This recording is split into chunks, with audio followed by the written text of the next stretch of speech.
প্রিয় ভিউয়ার্স, আসসালামু আলাইকুম। আশা করি সবাই ভালো আছেন। আসলে আজকের একটি ব্যতিক্রমধর্মী ভিডিও নিয়ে আপনাদের মাঝে হাজির হয়েছি। আর ভিডিওর বিষয়বস্তু হলো, আমার চিনি হাঁস আছে 5টা, সেখান থেকে একটি পুকুরে নিয়ে যাওয়ায় আমি খুবই মর্মাহত। আর ওর যে একটি হাসা ছিল, সেই হাসাটা আজকে রিমুভ করব আমার এই হাঁসের ভিতর থেকে।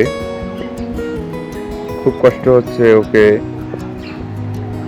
জবাই করতে বা রিমুভ করতে। এই সাদা হাঁসটি আমি আজকে জবাই করব। বাসায় আমার বোনেরা এসেছে, ওদেরকে নিয়ে খাবো, এর জন্য আর কি ওকে বেছে নিয়েছি। কারণ এক সিডে 2টি হাঁসা থাকলে বা ছেলে হাঁস থাকলে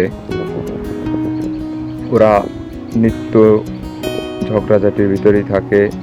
আর সাদা হাঁসটির কিছু বদ অভ্যাস আছে, যার কারণে আমি ওকে রিমুভ করতেছি।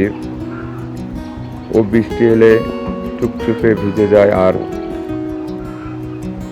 বাকি যে হাঁসগুলো আছে ওদেরকে খুবই ডিস্টার্ব করে, কিন্তু এই কালো হাঁসটি অতটা ডিস্টার্ব করে না।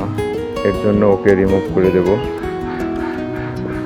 কিন্তু আমার চিনি হাঁসের ভিতরে ওই আমার সর্বপ্রথম কেনা ছিল, আর ওর জন্য একটু মায়া ভালোবাসাও একটু বেশি, কিন্তু কিছু করার নাই। বিভিন্ন কারণবশত ওকে আমার রিমুভ করে দিতে হচ্ছে।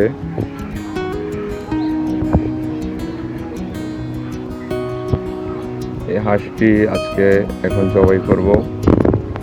আল্লাহ হাফেজ।